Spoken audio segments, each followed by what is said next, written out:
Senator, thank you for being here. I don't know if you've talked to Manchin and Sinema lately, but is a talking filibuster something you think that those two would go for? There's no reason to have that expectation. What is good, though, is that we are tomorrow going to be on the Senate floor, all 50 of us, for bills that we support to address what has become an epidemic problem, particularly in red states, which are dozens of laws passing, making it more difficult to vote, fueled by lies that there's problems, whether with in-person voting fraud, more likely to be struck by lightning, or that somehow Donald Trump was the rightful winner of the last election. And so we're going to all vote on that first tomorrow at 5 o'clock, and then we're going to vote on a rule change, which we will probably get 48 votes, to say that the filibuster, we're not getting rid of it. We're trying to say that you can't just sit in your office and phone it in, that you actually have to have an actual filibuster and stand on the floor and debate a bill and talk about why you don't want it to proceed. You know, it's going to be interesting to hear if they bother to explain themselves why that's a problem, why they think that they should be able to phone in a filibuster. That seems to be the Manchin-Sinema position. But I want to take you back for just a moment to April of 2017, when the president was a Republican, Donald Trump, and Mitch McConnell had a very different view on whether or not you could nuke the filibuster to get the things he wanted. In this particular case, he wanted Gorsuch on the Supreme Court. Take a listen. We need to restore the norms and traditions of the Senate and get past this unprecedented partisan filibuster. Therefore, I raise a point of order that the vote on cloture under the precedent set on November 21st, 2013 is a majority vote on all nominations. Isn't it accurate that Mitch McConnell is a situational ethicist? He does not believe anything that he says, because when he wanted to get rid of the filibuster to get judges, he was like, get rid of it. So I find it hard to understand why Democrats do they understand that they're dealing with somebody who doesn't believe in anything other than getting what he wants? But it's beyond even Mitch McConnell. I mean, he's changed it for Supreme Court voters. He changed it.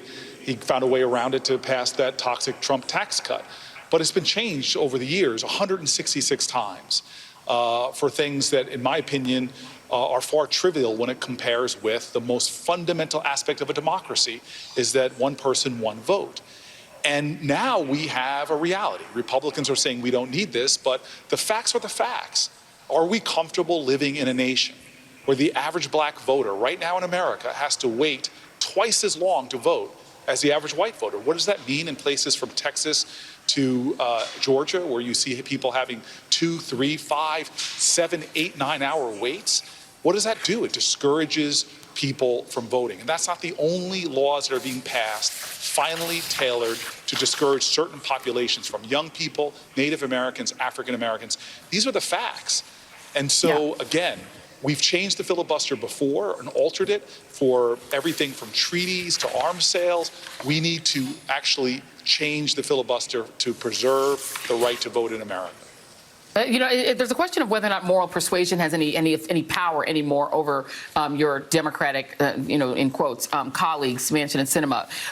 There are a set of pastors, and I'll hold this up just for the audience, from New Birth and other Georgia congregations who've written to them. And part of what they write in this letter is they said, we've watched in utter awe, as both Manchin and Sinema, as you have continued to express unwavering support for the filibuster, putting this arcane legislative procedure ahead of our own democracy. We want to make it clear that your uncompromising stance has prevented needed action from the Senate on a host of issues, roadblocked the voice of America's majority, and has now been used to block needed voting rights, and our very democracy is at risk. They obviously do not give a damn about that. But you work with these Republicans. Are there two Republicans, in your view, who might be open to doing what Manchin and Sinema will not, and go ahead and make the changes needed to the filibuster in order to have voting rights? Are there two Republicans at all? I know of none. And again, I know there's a lot of focus on two Democrats, but the reality is we have 50 Republicans who do not believe that we have a problem with voting in America. And we do.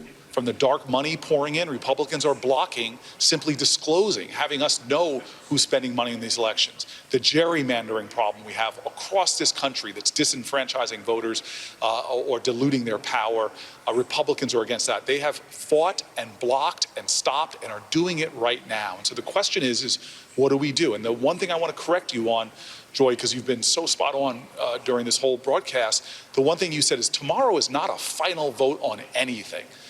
Senator Schumer and I were talking today. We have not yet begun to fight. We have a lot more tools in our toolbox.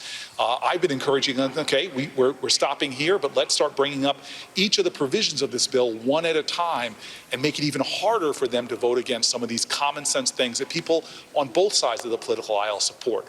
We cannot stop fighting. It is a disrespect to our ancestors, from Goodman, Cheney, and Schwerner to all those voters who got beat back on the Edmund Pettus Bridge.